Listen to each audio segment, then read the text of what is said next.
একজন স্বামীকে বাঁচাতে স্ত্রী নিজের কিডনি দান করেন, পরবর্তীতে স্বামী সুস্থ হয়ে পরকীয়ায় জড়ায়, এক পর্যায়ে স্ত্রীকে মারধরও করে, পরকীয়া প্রেমিকার কাছে চলে যায়। এ ধরনের ঘটনার ইসলামী দৃষ্টিকোণ থেকে শাস্তি কি? প্রথম কথা হলো, বিবাহিত মানুষ যদি জেনায় লিপ্ত হয় তাহলে তো ইসলামের দৃষ্টিতে সবচেয়ে নির্মম এবং করুণ শাস্তির কথা বলেছে। কেন ইসলাম এই ব্যাপারে এত সিরিয়াস? অন্য কোনো অপরাধের বেলায় ইসলাম এত কঠিন শাস্তির কথা বলেনি। কোমর পর্যন্ত মাটিতে পুঁতে রেখে পাথরের আঘাতে তাকে মৃত্যুদণ্ড বাস্তবায়ন করা, অন্যান্য ক্ষেত্রে এত কঠিন ভাবে মৃত্যুদণ্ড বাস্তবায়ন করতে ইসলাম বলে না। এক্ষেত্রে কেন বলেছে? যদিও এই ধরনের শাস্তি বাস্তবায়নের ঘটনা সকাল বিকাল বা প্রতিদিন প্রতিনিয়ত ঘটবে না, এই জন্যই তো এই ধরনের অপরাধ প্রমাণিত হওয়ার জন্য অনেক কঠিন কঠিন শর্ত দিয়েছে শরীয়ত। ইসলামী শরিয়া এমন এমন শর্ত দিয়েছে যে এই ধরনের শাস্তি কোনো ইসলামী বিচারালয়ের বিচারক, কোনো কাজী, তিনি এই ধরনের মৃত্যুদণ্ডের রায় লিখবেন, বিষয়টা এত সহজ না। এটা লেখার আগে তাকে অনেক শক্ত শক্ত কঠিন কঠিন দলিল প্রমাণ হাজির করতে হবে। সচক্ষে সরাসরি মূল জেনার দৃশ্য দেখার মতো উপযুক্ত শাস্তির সংখ্যা পূরণ, মানে সাক্ষীর সংখ্যা পূরণ হইতে হবে, তারপর এটা হবে। এত সহজ না বিষয়টা। তার মানে ইসলাম চায় না এটা সকাল বিকাল হোক, এটা চায় কালে ভদ্রে একটা ঘটনা ঘটবে, সবাই সেখান থেকে শিক্ষা নিয়ে সতর্ক হয়ে যাবে। তো প্রশ্ন হলো যে এত নির্মম শাস্তির কথা কেন বলা হয়েছে ইসলামে? এর উত্তর হলো, কারণ হলো মানব সভ্যতা পৃথিবীতে টিকে থাকবে বিবাহের সুস্থ স্বাভাবিক ধারার মাধ্যমে। বৈবাহিক বন্ধনের এই সুস্থ স্বাভাবিক ধারার বিপরীতে বিবাহ বহির্ভূত যে সম্পর্ক, হারাম রিলেশন, এবং এর পাশাপাশি আজকাল যে সমকামিতা সহ বিভিন্ন রকমের অসভ্য ক্রিয়াকর্মকে পৃথিবীতে নর্মালাইজেশনের কাজ চলছে, এটাকে স্বাভাবিককরণের কাজ চলছে, এগুলো মানব সভ্যতাকে হুমকির মধ্যে নিয়ে যাবে। মানুষের অস্তিত্ব পৃথিবীতে একসময় থাকবে না যদি এগুলো থাকে। ডক্টর খন্দকার আব্দুল্লাহ জাহাঙ্গীর রহমাল্লাহ বলতেন যে একটা বড় সাইক্লোন, একটা বড় ঘূর্ণিঝড়, এরকম বড় কোনো বিপদ, জলোচ্ছ্বাস, এগুলো একটা এলাকার মানুষকে শেষ করে দিতে পারে, পৃথিবীর মানুষকে ডুবাই শেষ করে দিতে পারে, এরপরও মানুষ কিছু বেঁচে থাকবে। কিন্তু মানুষের যে টেন্ডেন্সি, বৈবাহিক সম্পর্কের মধ্য দিয়ে সন্তান জন্ম দেওয়ার যে প্রবণতা, এটা যদি কমতে থাকে তাহলে কি হবে? একটা সময় মানুষের অস্তিত্ব সংকটের মধ্যে পড়বে, পৃথিবীতে মানুষ টিকে থাকে কঠিন হবে, হারিয়ে যাওয়ার উপক্রম হবে। এখন পশ্চিমা পৃথিবীর অনেক দেশ শুধুমাত্র এই সমকামিতা সহ এই জাতীয় বিষয়গুলো, যেগুলোকে তারা উদারতার অংশ মনে করে, এগুলোকে তারা মানসিকভাবে সমর্থন করে, তারা পর্যন্ত সরকারিভাবে এখন অনেক দেশে নিষেধাজ্ঞা আরোপ করছে এই জাতীয় বিষয়কে। কেন? শুধুমাত্র মানুষের জন্মের হার বাড়াবার জন্য। কারণ মানুষের জন্মের হার কমে যায়, এভাবে টেন্ডেন্সি চেঞ্জ হয়ে যায়, প্রবণতা শেষ হয়ে যায় মানুষের। যে সমস্ত দেশ এই বিবাহ বিরোধী সম্পর্ককে অ্যাপ্রিসিয়েট করে, সেই সমস্ত দেশে, সে সমস্ত সমাজ দেখবেন মানুষের জন্মের হার কমে গেছে। মানুষ যে কি জিনিস, মানুষ যে কত মূল্যবান সম্পদ, এটা ওই সমস্ত দেশগুলো হাড়ে হাড়ে টের পাচ্ছে। এই জন্য এই ধরনের পরকীয়ার সম্পর্ককে ইসলাম সবচেয়ে জঘন্য অপরাধ হিসেবে সাব্যস্ত করে। আজ এটা ঘরে ঘরে হচ্ছে, যেটাকে ইসলাম সবচেয়ে কঠিন শাস্তি দেয় যে অপরাধের, সে অপরাধ এখন জনে জনে ঘরে ঘরে হচ্ছে, এবং এটাকে নর্মালাইজেশন করা হচ্ছে। বিনোদনের নামে, নাটক সিনেমার নামে অনেক অসভ্যতার চর্চার মধ্যে থেকে একটা হলো এই পরকীয়াকে অনেক ফিল্মের মাধ্যমে নর্মালাইজেশন করা হচ্ছে।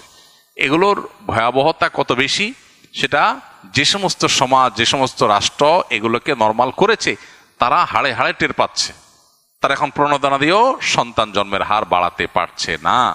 সো এ ধরনের অপরাধ আল্লাহর কাছে সবচেয়ে জঘন্য অপরাধ। তবে এ ধরনের অপরাধের যে শাস্তির কথা বললাম, সেটা কার্যকর করবে ইসলামের বিচারিক আদালত। এটা কোনো ব্যক্তি, কোনো গ্রুপ বিশেষ কেউ কারোর বিরুদ্ধে চাইলো আর বাস্তবায়ন করলো, এলাকা এলাকায় বিচার বসায়া সেটা করার কোনো অধিকার কাউকে দেওয়া হয়নি। অতএব সে বিষয়ে সাবধান থাকতে হবে। আর সবচেয়ে বড় কথা হলো, এত বড় অকৃতজ্ঞ মানুষ, তার শাস্তি কি হতে পারে সেটা একমাত্র আল্লাহ তাআলাই ভালো জানেন। যে মানুষটা তাকে নিজের জীবন বাজি রেখে তার জীবন রক্ষা করলো, তার সাথে বেঈমানি, বিট্রে করা, এটা সুস্পষ্টভাবে তার নেয়ামতের কুফুরি করা। আর আল্লাহ তাআলা বলেছেন ওয়ালা ইন কাফারতুম ইন্না আযাবি লাশাদীদ। আল্লাহর নেয়ামত, মানুষের অবদান, এগুলোকে অস্বীকার করা এটা আল্লাহর আযাবের কারণ। বিধায় আল্লাহর ভয় আমাদের মধ্যে থাকা দরকার। আমার এক বন্ধু দোকানে আড্ডায় লিপ্ত, তখন মাগরিবের ওয়াক্ত প্রায় শেষ। তাই আমি তাকে নামাজ পড়ার কথা বললে সে বলে যারা নিয়মিত নামাজ পড়ে তাদেরকে নামাজের কথা আর বলা লাগে না, যারা নামাজ পড়ে না তাদেরকে গিয়ে বলো। তাবলিগের মতো দোকানে দোকানে গিয়ে মানুষকে নামাজের কথা বলা লাগবে না, এতে মানুষ বিব্রত হয়। ব্যস্ততার মাঝে নামাজের কথা স্মরণে নাও থাকতে পারে, এই চিন্তা থেকে আমি বন্ধুকে নামাজের কথা বলেছিলাম, অন্যের সামনে তাকে ছোট করতে নয়। প্রশ্ন হলো আমার বন্ধুর এমন ধারণা রাখা কি সঠিক? এ সম্পর্কে ইসলাম কি বলে? খুবই গুরুত্বপূর্ণ প্রশ্ন। একজন নামাজি মানুষকেও নামাজের কথা স্মরণ করানো যেতে পারে, বিশেষ করে যখন মনে হয় যে তিনি ভুলে যাচ্ছেন, দেরি হয়ে যাচ্ছে, এরকম মনে হলে তখন তাকে স্মরণ করাতে দোষ নেই, স্মরণ করানো ভালো। আল্লাহ তাআলা কোরআনে কারীমে বলেছেন ওয়াযাক্কির ফাইন্না যিকরা তানফাউল মুমিনিন। মানুষকে স্মরণ করিয়ে দাও, উপদেশ দাও, এটা ঈমানদারের কাজে আসে। অতএব নামাজি ব্যক্তি হলে আর তাকে নামাজের কথা বলা লাগবে না, এটা ভুল ধারণা। আমাদের সমাজে অনেকে মনে করেন যে মুসলমানদেরকে আবার কিসের দাওয়াত দিবে তো অমুসলমানদেরকে, এটাও ভুল ধারণা। মুসলমানকেও দাওয়াত দেওয়া যাবে, অমুসলমানকেও দাওয়াত দিতে হবে, এবং যিনি নামাজি মানুষ তাকেও স্মরণ করানোটা দোষের কিছু না, বরং ভালো। কিন্তু এখানে যিনি স্মরণ করাবেন বা দাওয়াত দিবেন বা উপদেশ দিবেন তাকে বিচক্ষণ হতে হবে, দায়িত্বশীল হতে হবে, তার আচরণ হতে হবে খুবই মার্জিত এবং খুবই চৌকস। আজকাল আমরা অনেকেই ইসলাম প্রচারের কাজ করি, কিন্তু এর জন্য যতটুকু হিকমা, যতটুকু প্রজ্ঞা, যতটুকু বিচক্ষণতা থাকা প্রয়োজন ততটুকু আমরা অনেকেই রপ্ত করতে পারিনি। ফলে দেখা যায় ইসলাম প্রচার করতে গিয়ে ইসলামের প্রতি আরো মানুষকে বীতশ্রদ্ধ করছি। এটা খুবই ভয়াবহ ব্যাপার। একজন মানুষ নিয়মিত নামাজ পড়েন, প্রতিদিন তাকে আপনি নামাজের জন্য কমন যে ডাক সেটা দেয়া প্রয়োজনীয় কোনো কাজ না, স্মরণ করাতে পারেন, ভাই নামাজের সময় হয়ে গেছে, ভাই জামাতের সময় হয়েছে, স্মরণ করানোতে দোষ নাই। কিন্তু আপনি নিয়মতান্ত্রিকভাবে তাকে যদি নামাজের প্রতি আহ্বান করবে, আমাদের নামাজ পড়া উচিত, উনি তো নামাজ পড়াই অলরেডি, তাহলে উচিত আবার কেন বলবেন? তো স্মরণ করানো এক জিনিস, আর তাকে নামাজের প্রতি আহ্বান করা বা নামাজের দাওয়াত দেওয়া নিয়মিত সেটা আরেক জিনিস।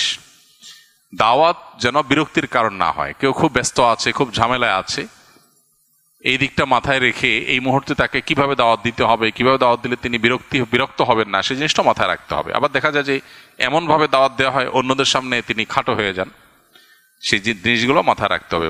মূল কথা হলো নামাজি ব্যক্তিকে আবার নামাজের কথা বলতে দোষের কিছু নাই, কিন্তু বলতে হবে এমনভাবে যাতে তিনি বিব্রত না হন, অস্বস্তিতে না পড়েন, বিরক্ত না হন। ঠিক একইভাবে নামাজি ব্যক্তিরও উচিত দাওয়াতকে পজিটিভলি নেওয়া, যে আমাকে স্মরণ করিয়ে দিয়েছে, আমার উপকার করেছে। আমরা অনেকে আছি যে কেউ কোনো নসিহত করলে, উপদেশ দিলে আমাদের গায়ে লাগে, আমাকে জ্ঞান দিতে আইসো না, এই টাইপের কথাবার্তা আমরা বলি। এটা মূর্খতা সুলভ আচরণ বেশিরভাগ ক্ষেত্রেই। কারণ জ্ঞান দিতে আসলে নিজের খেয়ে নিজের দেয়, কেউ আমাকে যদি কিছু ভালো বলতে আসে এটা তো সে আমার উপকার করলো, ক্ষতির কিছু করে নাই। এটা বেশিরভাগ ক্ষেত্রেই অহমিকা থেকে, অহংকার থেকে হয়ে থাকে। এই জন্য এটারও ট্রিটমেন্ট হওয়া দরকার।